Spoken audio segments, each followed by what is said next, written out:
T. Young, and Case 103, Regis Juneville. Can you please call the next witness? John Cruz Wilkins.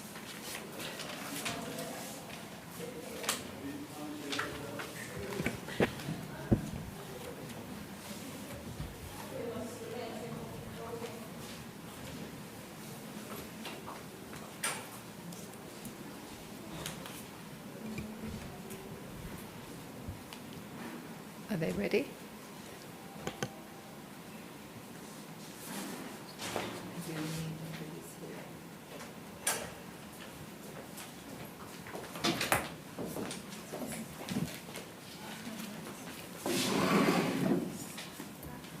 I, John Cruz Wilkins, swear to tell the truth, the whole truth, and nothing but the truth.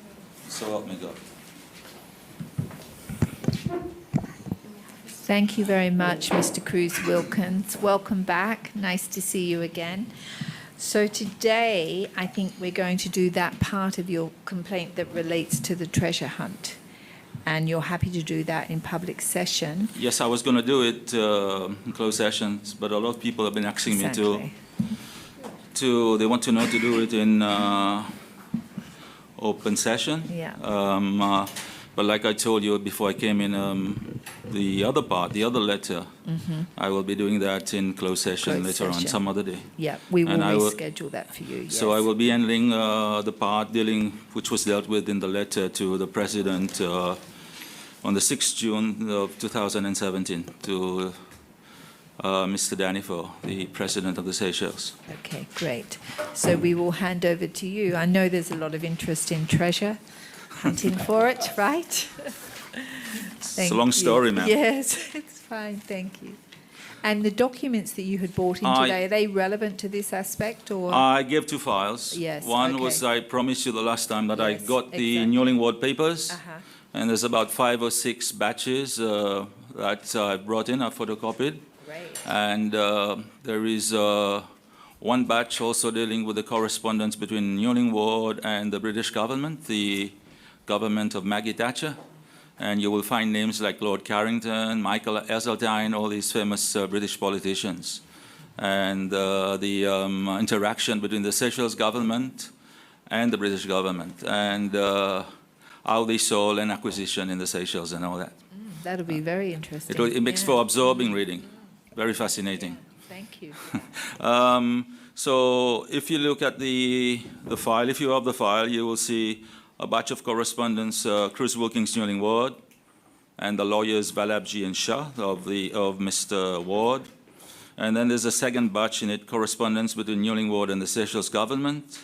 Third batch, correspondent Newling Ward and the British government. Final correspondence with the British government when finally nothing could be done for Ward. And then correspondence after the restoration of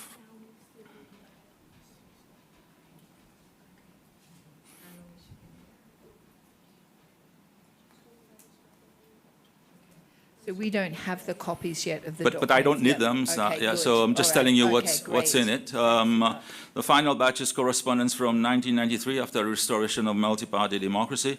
And this is also interesting between Valabji, his lawyer, and Newling Ward. Okay? And then in the batch I've given you for the Cruz Wilkins family, there is a batch personal data for R.H. Cruz Wilkins. Where he came from in the UK, his army record, and so on, and his death certificate, and then the papers, because I dealt with Prowley last time, his application for an hotel, permission to build an hotel on the property in Prowley in 73. And the property is only about 100 meters from where the Flying Dutchman is.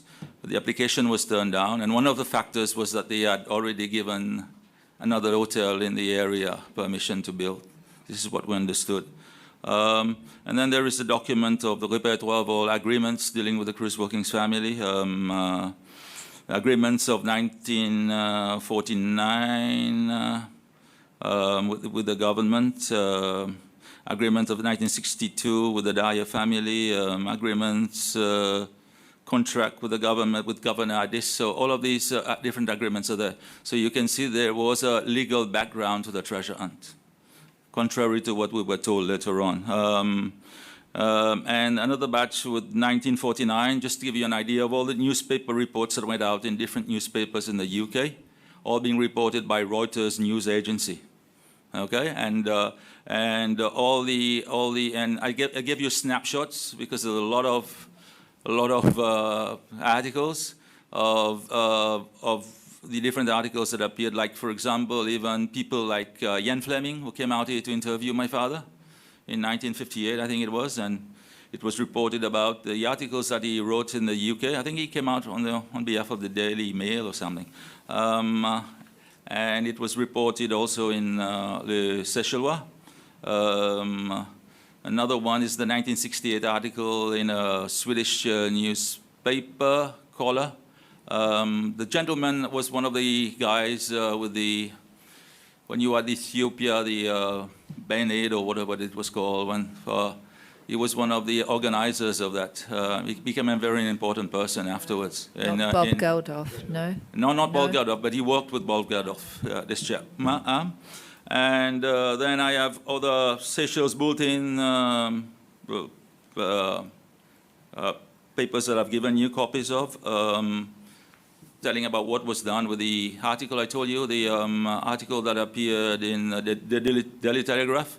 And now this was then reprinted in articles all over in Scandinavia, in Germany, in Holland, in South Africa, in Kenya, and Argosy magazine in the United States. And we will see afterwards when I read it that it reached like 50 million readers, even before the day of before the internet and everything. How it really, before the airport opened, how it really marketed the Seychelles. It marketed the Seychelles tourism industry.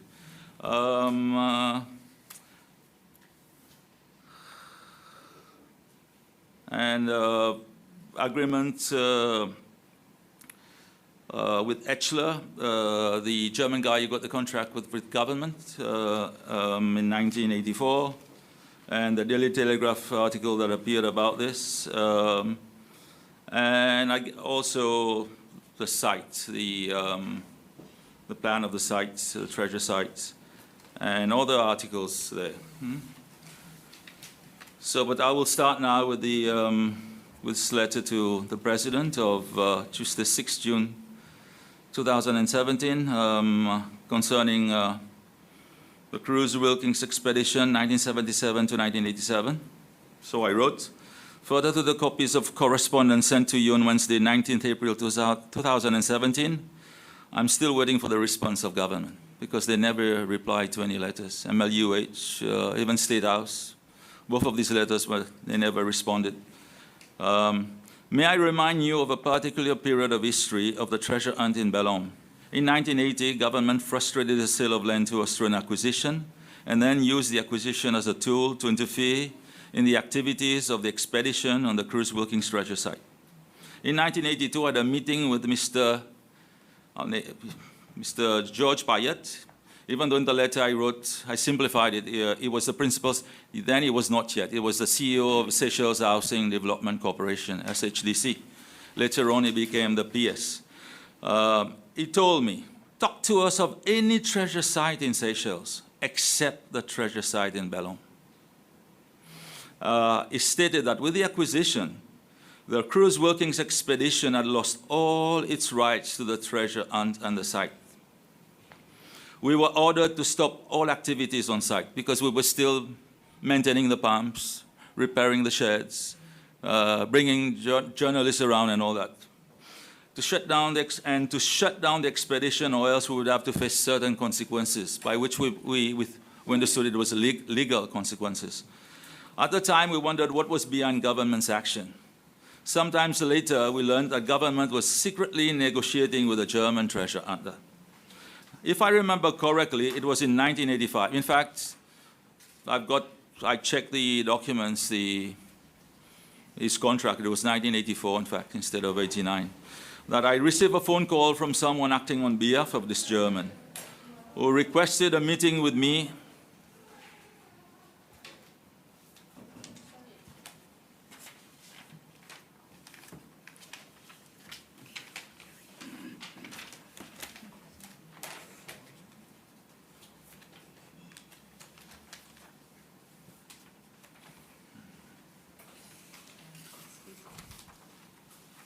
Excuse me, Thank you. Julia. I think that is also it's not an original? No?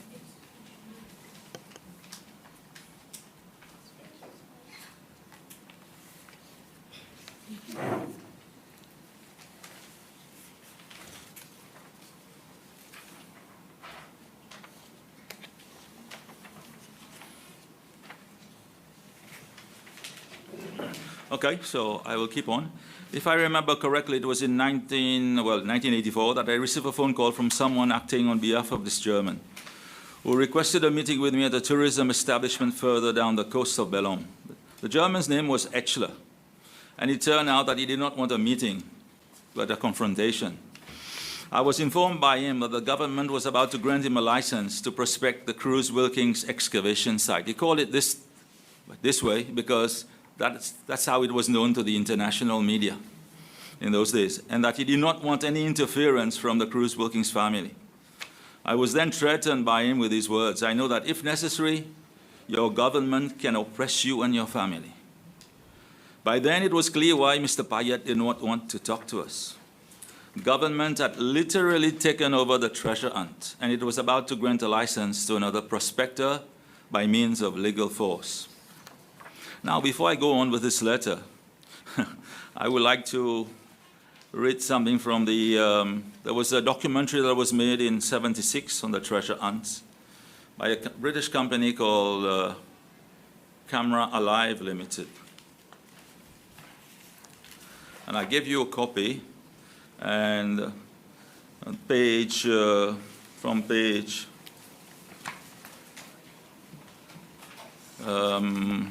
close, not closer, but number 62 of the scripts.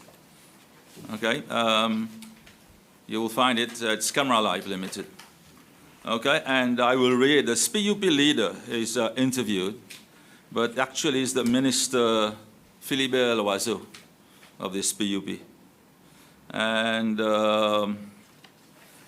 I will not read everything that he said, but only the last part because it's too long.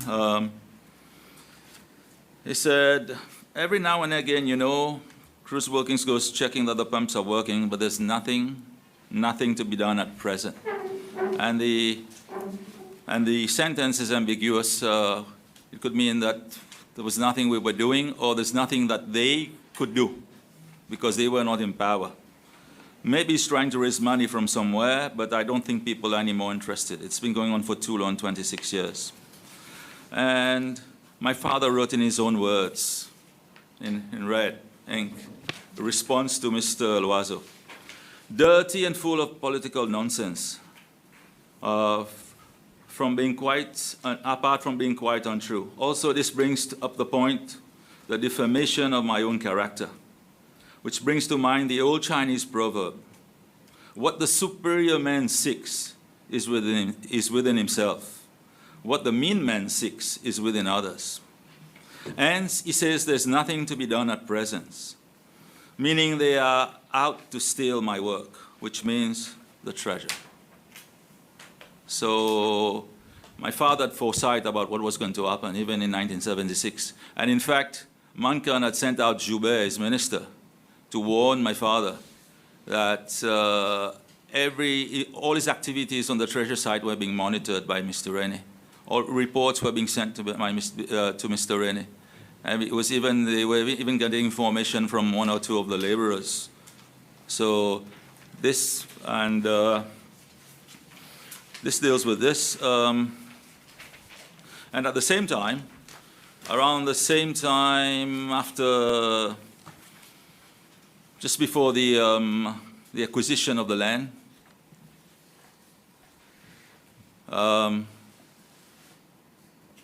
the Seychelles police decided to search our house for weapons. Now I have, my father, when he came out, he had a mini arsenal because he was ex-military and he was a big game hunter in Kenya. He worked in Kenya from 1940 to 1949. And in fact, during the war, he shot game to supply, because to supply the Italian prisoners of war. There were 40,000 of them intern in Kenya, and he made a lot of money from this.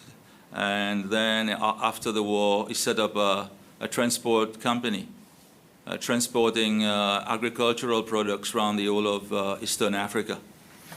Okay, so I've also photocopied for you the letter from Mr. Oak, Chief Police Officer, where he says, I note you have licenses for 3 firearms, 8.303 rifle, 8.45 pistol, a Mauser automatic pistol. Okay, and then there's another one where the British police had taken all these weapons away from him, and they allowed him only the Mauser pistol, which they gave him the license back again in 25th 11/72, application for firearm permit. Your application for a firearm permit for an automatic pistol has been approved, and this was for the Mauser. And in fact, in the Camera Live film documentary, he appears on it with this pistol, okay, because he was allowed to carry the pistol because of the treasure hunt and for security. And so, like somebody else asked once, all these weapons of my father cost a lot of money, especially the Mauser pistol, the machine pistol, is a pistol, a German pistol from the Second World War. And today on the market in the United States where guns are legal, it would fetch a lot of money.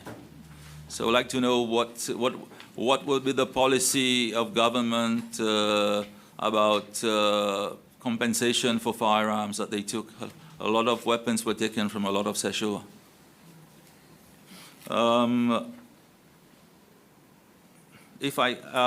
I was talking also about the search. They came to search for the weapons, like I said.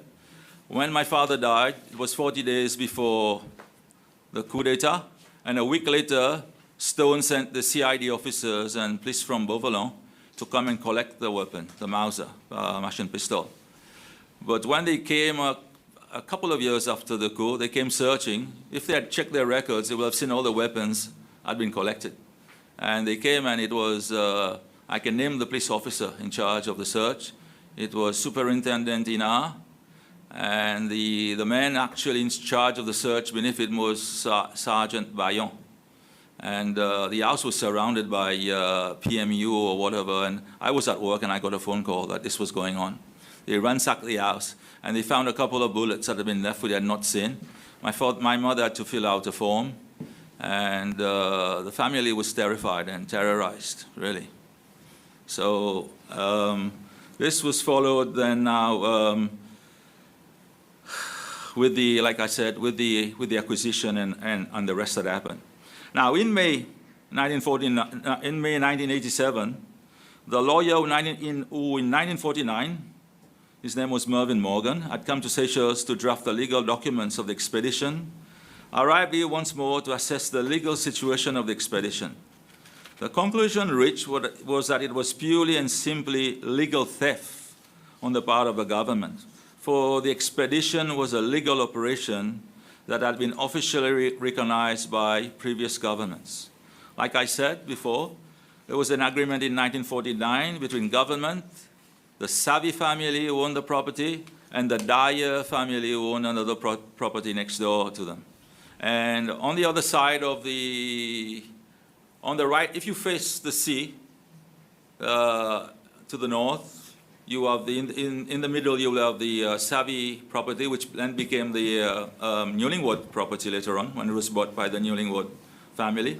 On the left you will have the Dyer family, and on the right the Sherwin. I think they came here also for the Sherwin family. It adjoins. All these three properties adjoin each other then. So that's why they had to have an agreement with the Dyer family also in case the treasure, because there were demarcations and all that on the land. And there was another an agreement. This agreement expired after 2 years. Another agreement was signed with the government in 1954, this time with Governor Addis and also the Savvy family. The first document had been signed with, I think it was Selwyn Clark, who was the governor then. And in 1962, another agreement was signed with the Dyer family for 3 months and renewable for another 3 months. And in 1971, an agreement was signed with Newling Ward for the treasure hunt. And all this is in the registrar's office. It's all on the transcription that I gave to you, the repertoire. It's all there.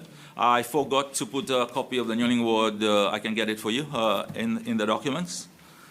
Now, if I go on with the letter, on top of that, the expedition hired and fired employees, paid wages and salaries, bought tools and equipment, bought building and engineering materials, bought fuel and spare parts, and so on. It spent much needed money in the economy and even became the first employer to double the pay of laborers in the country in 1949. Now, laborers, when my father came in 1949, when he started work in July 1949, were getting 17 rupees a month. And my father doubled their pay to 35 rupees. And he got the best laborers coming to work for him. The major plantation owners were very angry about this. They said he was disrupting the labor market. They signed a circular letter and told him to get off the island. My father refused because he was a British citizen and this was a British colony. And so he kept on with his treasure hunt. It also did what the colonial tourism authorities have been trying to do since the end of World War II, which I've just explained with all the different, how it was marketed by this treasure hunt. In fact, I'll read what the article in The Nation, or the bulletin then, it became The Nation afterwards.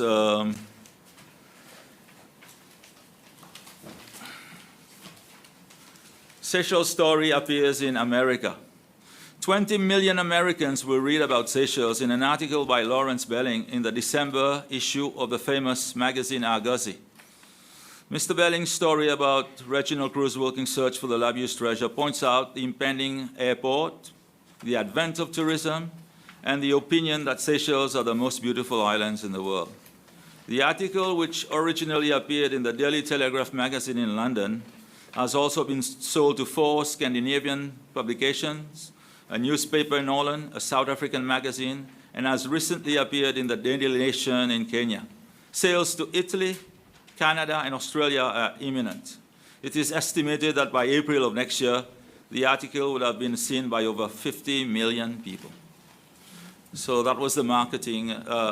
Now, this was done for the treasure hunt, but what happened was that it was a perfect storm of circumstances. A pirate papers, a treasure hunt, a treasure hunter, a professional writer, a professional photographer, and contacts with other magazines, and then the domino effect of it appearing in all the magazines. And that was in 71 and 72 and all. And why? But I mean, in 70, 71, by the time the airport opened in 71, we had thousands of tourists visiting the site in Bellon. And they all told my father we were going to the Caribbean or elsewhere, but because we thought the treasure hunt story was romantic, we decided to come to the Seychelles instead.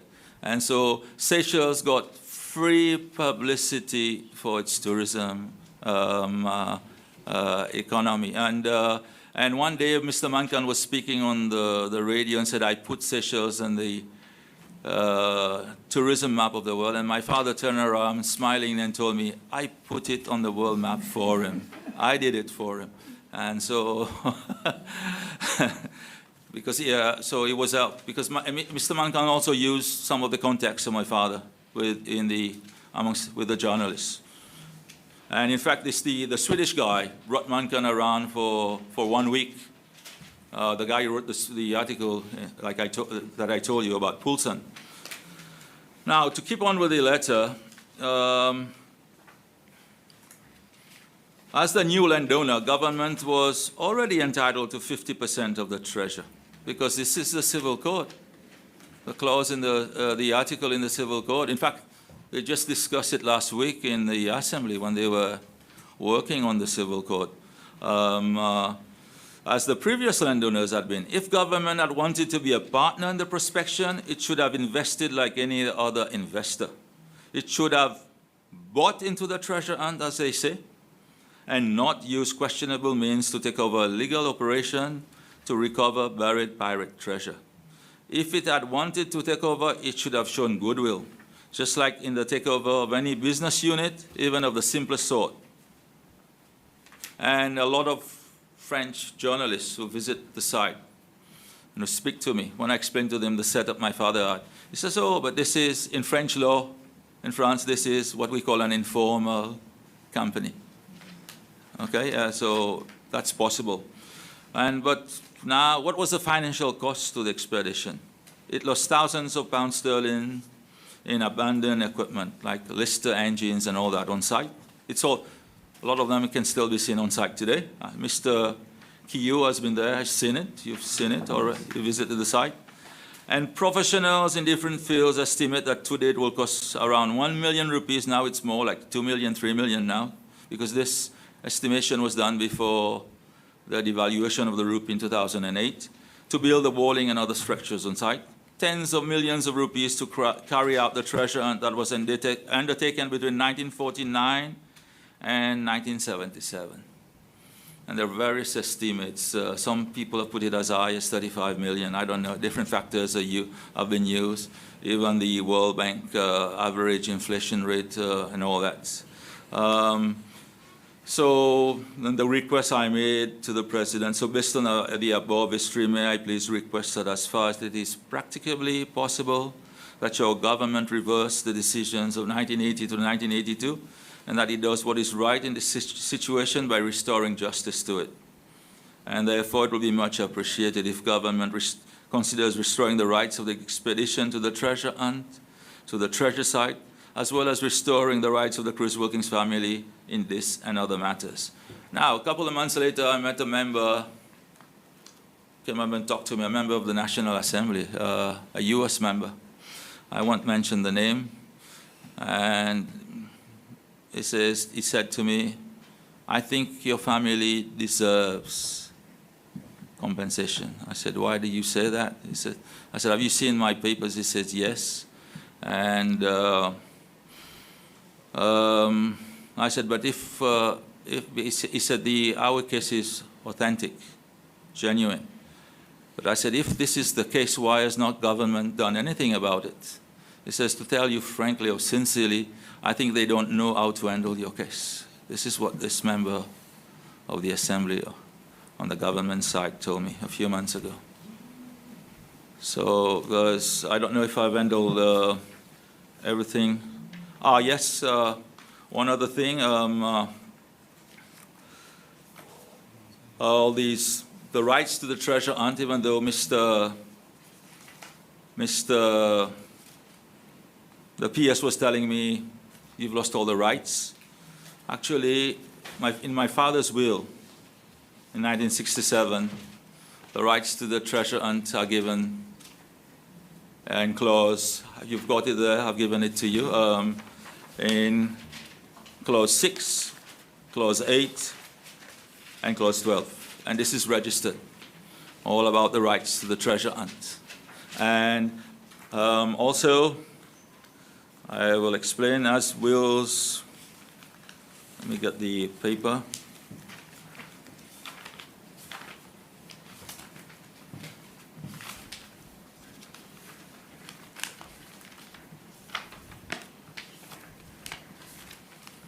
The actual.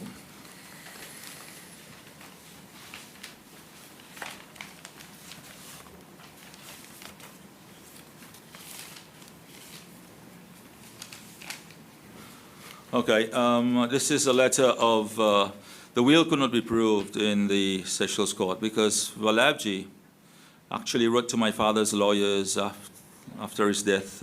He was our lawyer, he also.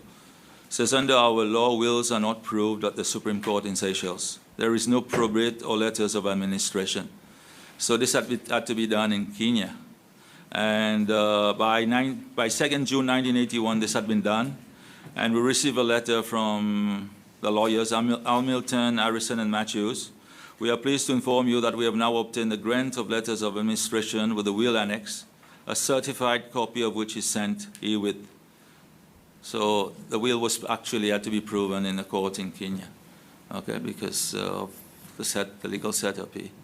And it was only then that we could withdraw money belonging to my father in Kenya and Jersey, and we needed it had to be done overseas. So there is so when Mr. Payet was saying it was not true what government said. So there was a legal basis, the will, the all the different agreements with the government, with the landowner. Just like Mervyn Morgan, the lawyer, told me, this is a legal theft, and it had been officially recognized by previous governments.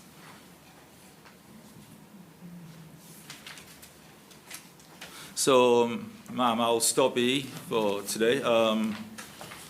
But Unless is there somebody else that has the right to look for the treasure? Did the government sell it to somebody else? Or no, I will. no? I stopped at 1986 because of your test of admissibility. Yeah. But I can give you here no, because then we had to from then on. And the advice I was given by Mr. Morgan was that I have to seek a license on my own now, and which I did with a group of Americans.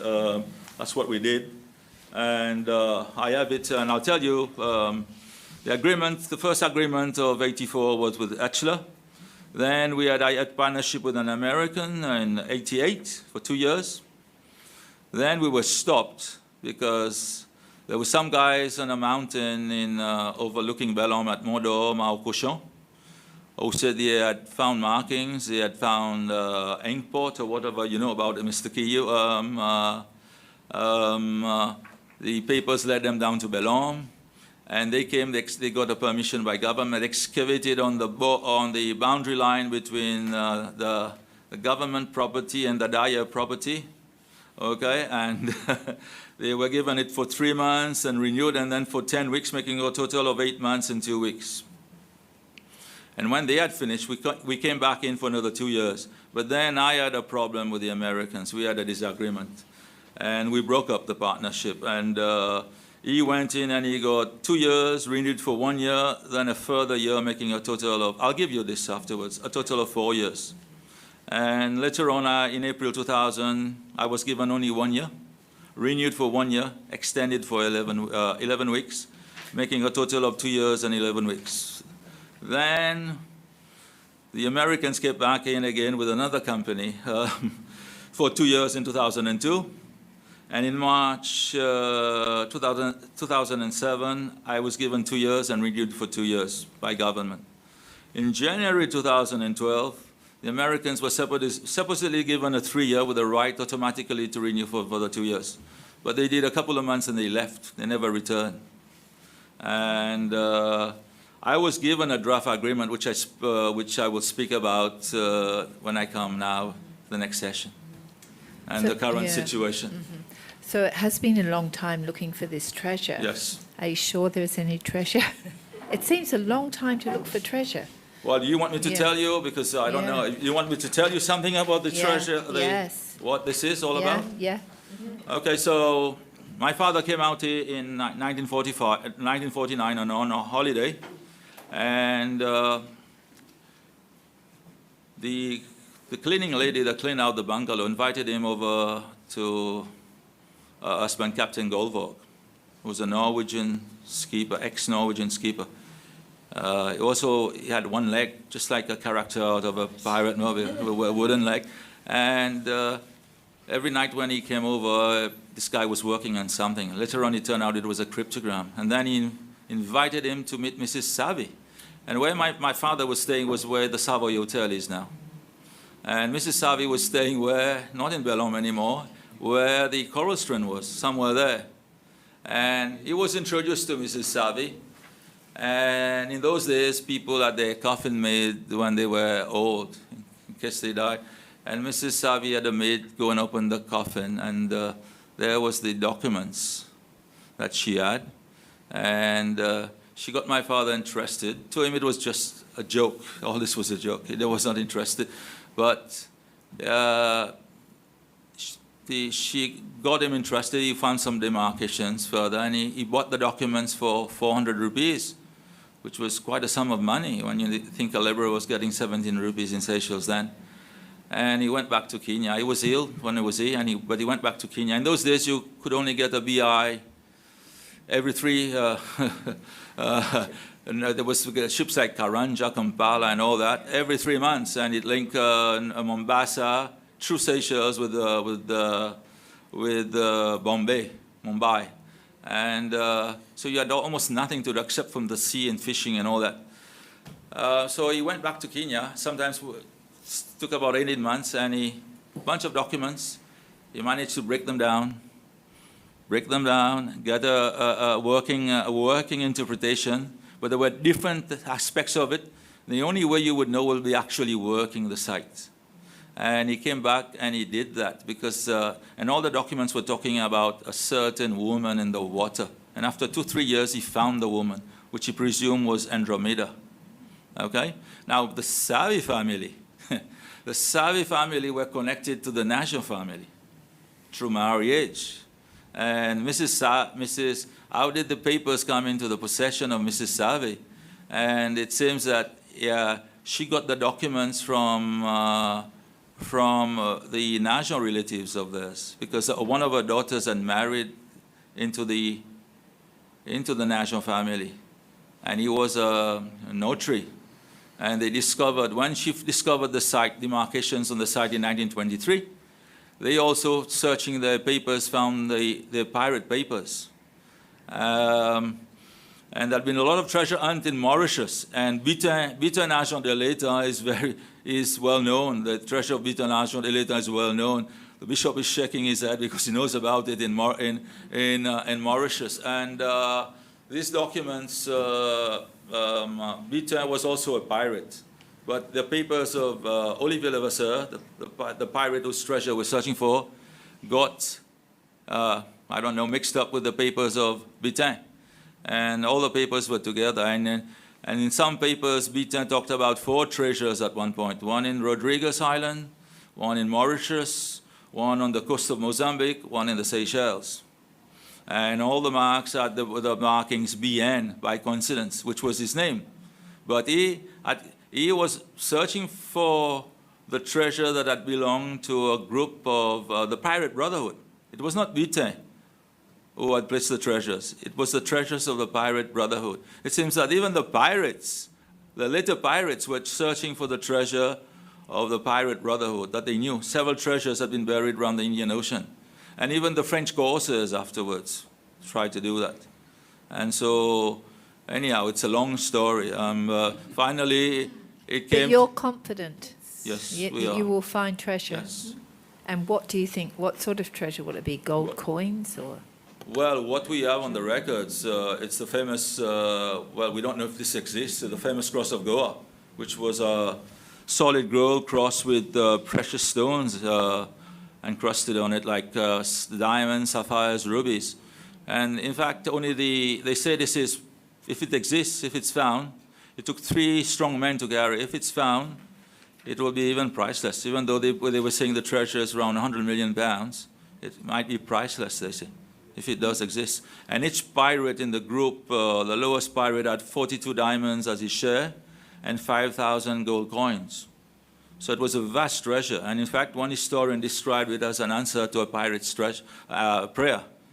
And they had taken the ship, it was off the ship, the Portuguese ship, the Virgin do Cabo. It was taken in the bay in St. Paul, in Réunion, because it had been through a storm. It had thrown most of its cannon overboard. The captain had ordered most of the cannons to be thrown overboard. And most of the crew were ashore. And the pirates sailed in, flying British colours. And then when they came closer, they pulled it down, and then up went the pirate flag. And they came with leeward and starboard of her, and they gave her a broadside, and then they landed men on the decks. The classic pirate story. And they took the treasure, and they even invited themselves ashore to dine with the French governor of the island. It was still a young colony. And the French were trading with the pirates. A lot of the people in Réunion are descended from pirates. Each time a pirate ship came into Réunion, they unloaded a group of pirates, French, Dutch, Danish, English. The people of Réunion are from they're descended from all the countries of Europe. Has anyone found treasures on Réunion? People have found treasure in Réunion. People have found treasure secretly in Mauritius. Treasures have even been found in Seychelles and recorded, as you know, in the 1916, the treasure that was found on, I think, Astove Island, and all documented. And then the later governor, when he wanted to see the treasure, it was gone. Somebody had pirated it away. So we have even modern day pirates, even working in government or whatever.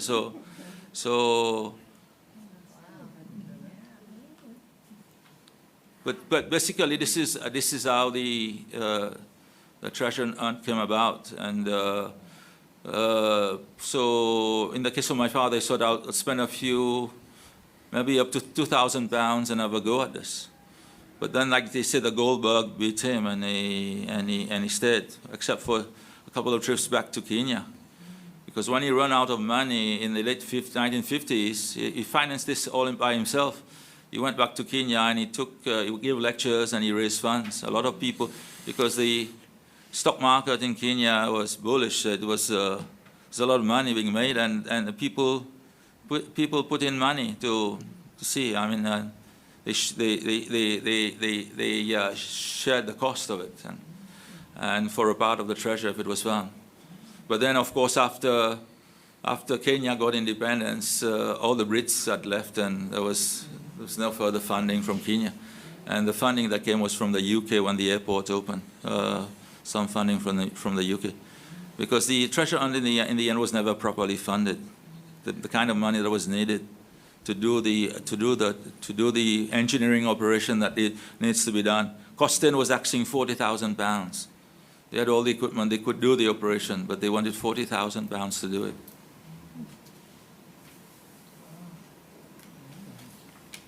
Exciting. It'd be exciting if you found the big cross. 3 men to carry. I was just asking about the letter saying read. You have a copy from the president? Yeah, we have. I gave you all these letters. We haven't. All the correspondence I gave you. I think your staff are saying maybe I'm giving you too many. No, we never say that. Photocopy, and No. if you need more, I can give you more. Yeah. What I have, if you miss any. Yeah, it is fascinating. But I have here what appears to be the originals. Seems that she has not got the chance to make copies of these. Well, then they need to be copied so they can that's go where- back. All right, okay. That's where All I'm right, asking. okay. Okay. So we have no further questions on this aspect of your case. We will see you again for the 3rd chapter in closed session. So we will look and see if we can find a space on the calendar for the next sitting to get that in. So the next sitting starts on the 30th of March for 2 weeks. So we'll look for a space in there if that would meet with your agreement. 30th of March, our next sitting for the final part of your 30th of March. Okay. yeah. Well, that week. Yeah, start- From Oh, that week. Yeah, that week or Starting. the following week. We'll look on the calendar and find a Okay. spot and put you in so that we can hear the final part in closed session. But thank you very much. It's very interesting. We look forward to reading all the documents. They sound very interesting. But you've inspired me more. I now have a bit more belief in the treasure hunt, but it just seems to take so many years. Thank you for your comments, Madam and Madam Chairperson. Thank you also, all the members. Thank you for having me once more and hearing out the case. It's been a pleasure. Thank you. And we look forward to seeing you again. Thank you very much. Thank you. So we will adjourn now and we will return in closed session. Thank Thank you. you.